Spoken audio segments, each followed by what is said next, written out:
Now, as we mark Workers' Day, I'd like to look to the future. Is there still a place and a role for trade unionism? Well, according to figures at a BRICS meeting last month, trade union membership currently in South Africa is standing at 23% of the workforce. Is this a sign that unions are becoming irrelevant in an ever-changing labour environment? Or is this kind of representation still imperative for workers? Let's discuss this and other matters now with the spokesperson for the Trade Union Federation, Cosatu, the largest in the country, labour analyst Michael Bagraim, and political analyst Sanusha Naidu.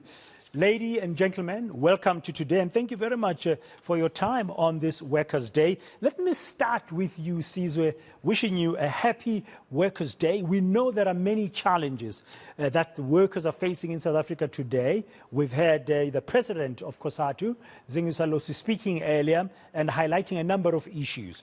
But when you look at that, that's one aspect of the challenges. There's a challenge as well of relevance of trade unions, because the numbers don't lie. There is a decline in union membership. Are you concerned about it?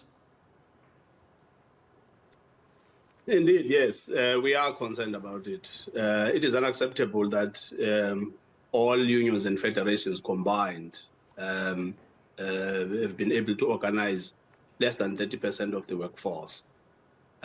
It's, of course, not a uniquely South African problem, but we are concerned about the fact that in South Africa, it seems that the numbers keep dwindling.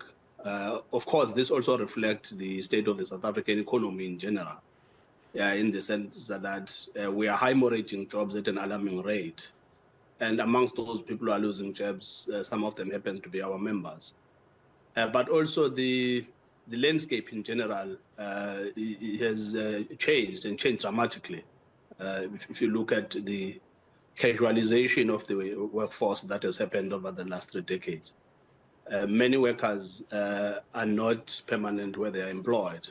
And also the issue of labor broking and the outsourcing of services has led to third parties employing workers but not taking full responsibility for that arrangement, where some companies say, look, we have contracted our workforce to a third party, and the third party says, yes, we only facilitate the issues of employment, but we are not really employers.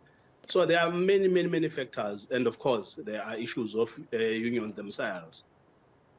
Unions have been playing catch-up with these changes, and also they happen to have some internal challenges. There are issues of high staff turnover, for an example. Unions in Cosatu in particular, who have not adjusted our subscriptions since 2020. And if you look at the rate of inflation, the cost of doing business and the cost of living in general, we found it difficult to actually increase those subscriptions. But what this means is that our unions are losing highly skilled people because they are either being poached by government or the private sector. We were unable to compete when it comes to keeping some of the highly skilled people, be it researchers, lawyers, and other specialists that we need to actually deliver better services. So there are questions of funding, there are questions of corruption in unions, division, splits, but the economy in general. But indeed, we are worried by the fact that we've only been able to organize 23% of the workforce. Yeah, I mean, you've mentioned a number of factors, Sizwe, that could be leading, would be behind some of the weakening that the trade union movement is experiencing. Michael, would you agree with them, or are there other situations? I'm thinking here about perhaps the way the trade union movement carries out its role in society. Could that be problematic? I mean, we saw how Nehau behaved or misbehaved in the eyes of many during the recent public sector strike. Thank you. Yes, I do agree with a lot of what has been said, but we need to get back to the knitting. In other words, we need to get back to workerist issues. I'm finding, and I deal with small businesses, I deal with hundreds of small businesses every day as a labor analyst, and the workers are saying that their shop stewards aren't trained. They're saying that the union doesn't jump in to represent them at disciplinary hearings. It doesn't help them when they need to go to the CCMA or to the bargaining councils. I'm finding that the issues are more political. The issues are something that the workers aren't really interested in. Cosatu comes with a long and illustrious history. And yes, it was absolutely vital in its day to ensure that they brought down the apartheid government, and that we all applaud. But we're not here today to have unions bringing down any government. Yes, they can get involved, but my understanding is that when you call on your shop steward or you call on the worker representative or even your trade union representative, you want to have results. And people are saying they don't get that, and it's actually not worth their while to be members of a trade union. And if you look at the backbone of Cosatu itself, it's government workers, and they're in an alliance with government, with the ANC. Now, that alliance has created major problems because the workers are saying, we in partnership with the very people that we're not happy with, the employer. And it doesn't make for a good mix at all.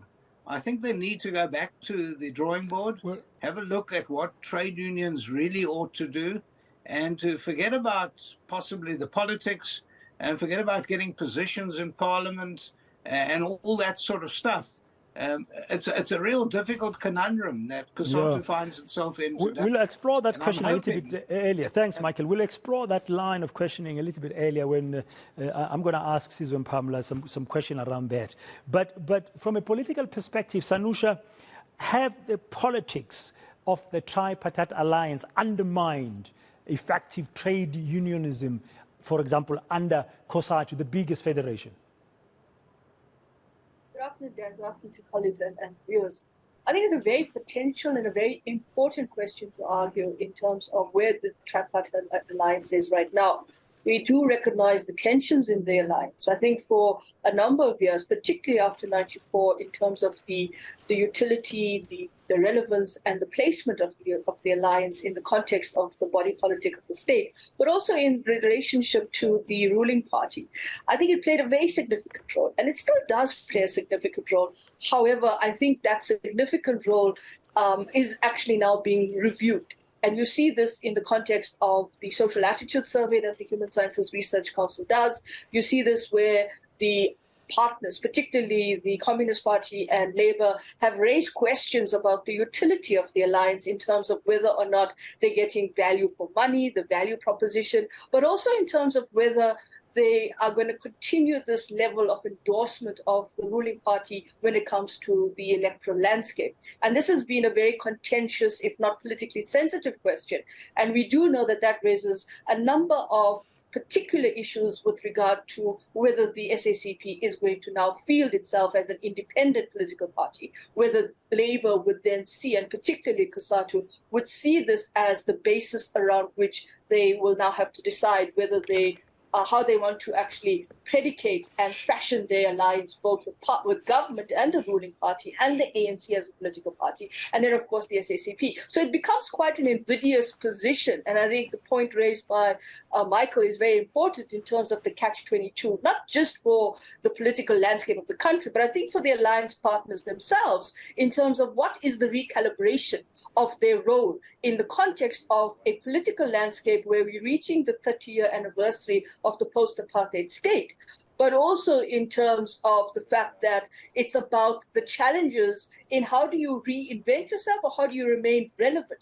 And this is where the workers become critical. And I think from studies across the international spectrum, you could look at countries like the US, you could look at other countries where this labor question and the role of trade unionism and how it also in one level becomes politicized in terms of what happens to the recalibration, but what also happens to the elites, the shop stewards, the structure of the trade unionism itself in the country, and how those individuals get co-opted into government, or in other words, do they really come back to representing the interests of the workers? So I think these are fundamental questions that need to be asked in terms of the recalibration of unionism. Not just in South Africa, I think globally, where globalization is also now taking quite a fundamental reaction. Yeah, thanks, Sanusha. We'll explore what should the future look like for trade unions in South Africa. But Sizwe, let me bring you in here. Is politics playing too much of a central role in Cosatu today when at the center of what you wake up to do every day is to represent and defend and promote the rights of the workers? Do you find yourself being diverted into politics? No, not at all. By the way, this is nothing new. Even the perception that people have of what Cosatu is and what Cosatu does is nothing new. In the 1991 Congress, Cosatu actually put this issue on the table. There was a debate there called the Three Heads debate. What was being discussed there was whether can you represent and reprimand at the same time, meaning that can you represent workers at a government level as a representative, or can you also be able to lead a union where you are supposed to reprimand employers, including government in particular? So it's an old debate. It was debated in that Congress, and a decision was taken to say, let's allow workers to give us a mandate. And the mandate of the workers was that they wanted to be part of the alliance. So now here's a problem with democracy, is that if you are going to embrace democracy, it means that we have to abide by the decisions of those people who are entrusted with the responsibility to take decisions, which happens to be workers. So Cosatu has had a Congress since 1991. In each and every Congress, this question has been on the table, and workers have been allowed to actually vote on it, debate it, and ultimately take a decision. So the issue of the alliance is not actually that complicated. Is that Cosatu members have so far taken a decision that they want to be part of the alliance. So when you talk about the challenges that confront the federation itself and the challenges that confront the alliance, it's not that there is censorship where people are not allowed to debate this. In fact, in the last Congress, they put this question on the table and they then said, let's develop programs and processes going forward where we are going to go back to members and engage them on whether do we want to continue on this path or do we want to make some changes. This is the process that we're engaged with. But you are saying that, is it a problem for the federation? Well, there is a perception that we have to manage and that we have to deal with, because people believe that the ANC's failures are our failures. Of course, we're in alliance with the African National Congress, and they are our alliance partners. So their weaknesses reflect on us, and we have to carry that burden, and this is what we've been doing for the last 30 years. But Cosatu itself as an organization, people like to go back to the 80s.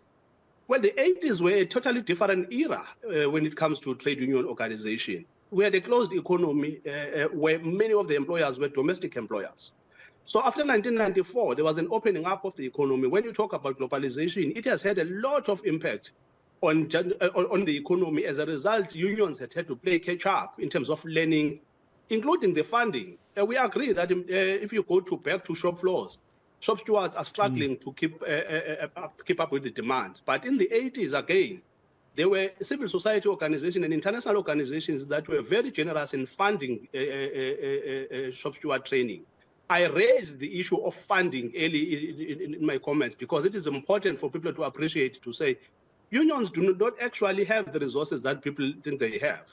You cannot increase subscriptions of members who are already struggling. So these are the issues that we grapple with on a daily basis behind closed doors when no one is watching.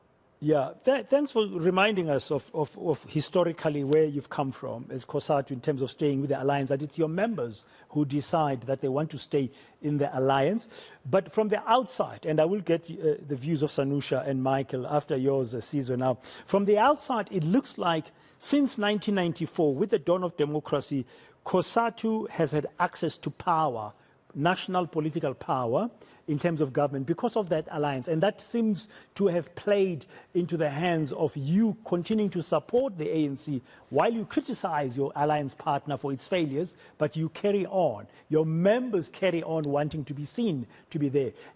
Is political power that attractive to Cosatu? Well, firstly, let's have a conversation about what do we mean by political power. Everything, by the way, is political.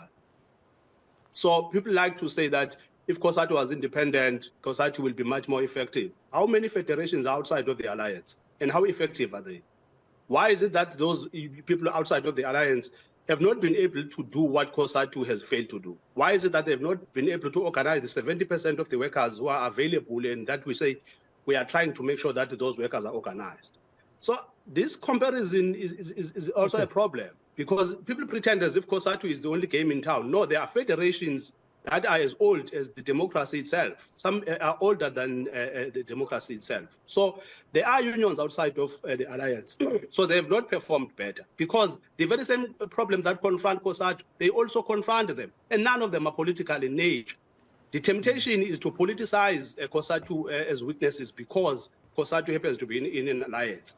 Yes, political power is very much important, not in a way that people understand it to be for Cosatu. It's got nothing to do with who we send into a government. It's everything to do with the fact that you can win battles at a shop floor level, and then those victories will be repealed by policy decisions that will be taken by politicians. For an example, we wouldn't have the national minimum wage in this country if Cosatu was not in an alliance with the African National Congress.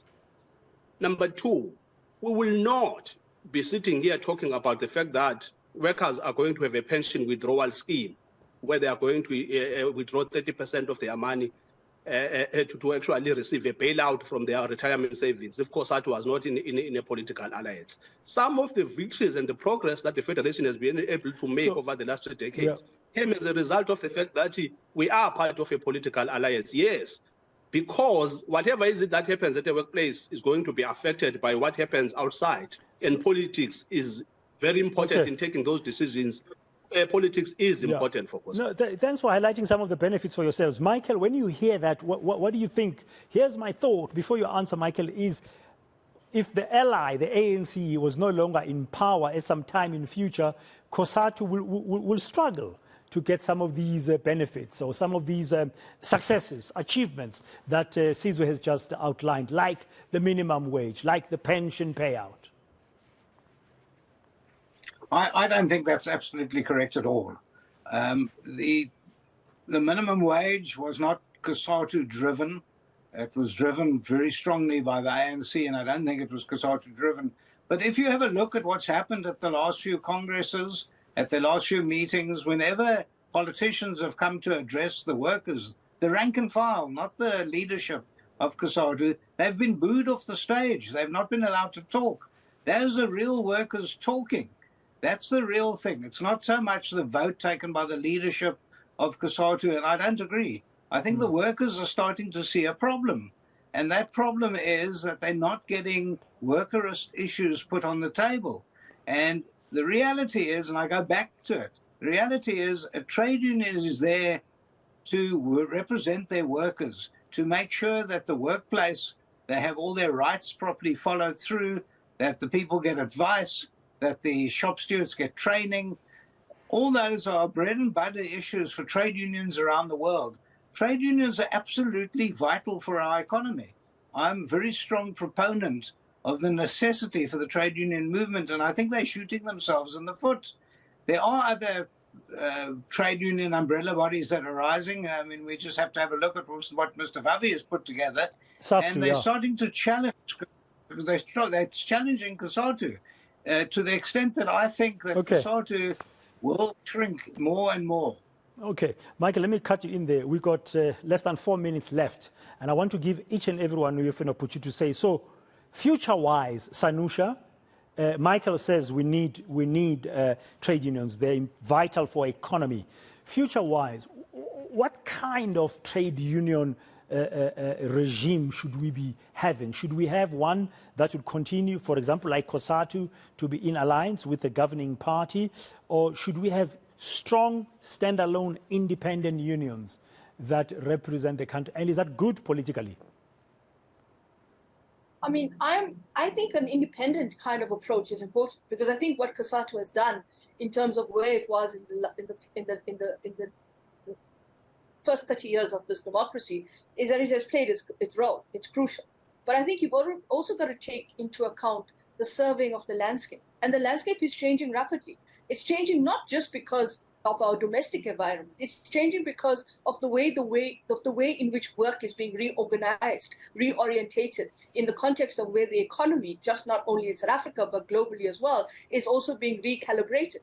And I think a union organization needs to understand that, yes, it's important to actually be in an alliance, but if you are able to hold that alliance accountable and be able to actually push the kind of pressure you need, then of course it makes sense. And two things I want to raise just before I go further is that, one, I think democracy is not the problem. It's the way democracy is interpreted and the application of governance that becomes the kind of crisis or the kind of interpretation that raises deficits in our institutional architecture. The second point is on funding. I think there's also the question of, in my interpretation, some of the other avenues in which is available to Cosatu in terms of their investment arm, which can be reorientated in terms of funding towards filling the deficit. So if there is a kind of blimp in the international development cooperation arena, which we see right now today, with more money going towards climate change, mitigation, adaptation, and the just transition, and towards other levels of development cooperation in terms of dealing with the Ukraine crisis and peace and stability and the conflict resolution there,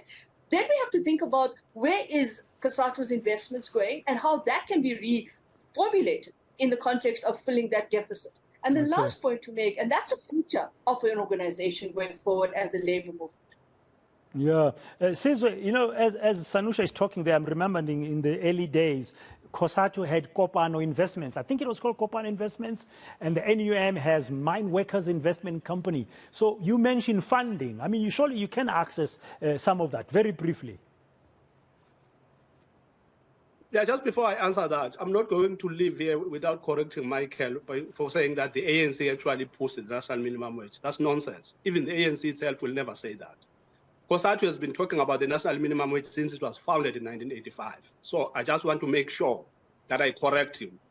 And it's said that for someone who says that he pays a lot of attention to labor issues, he doesn't know that. Now we can go to funding.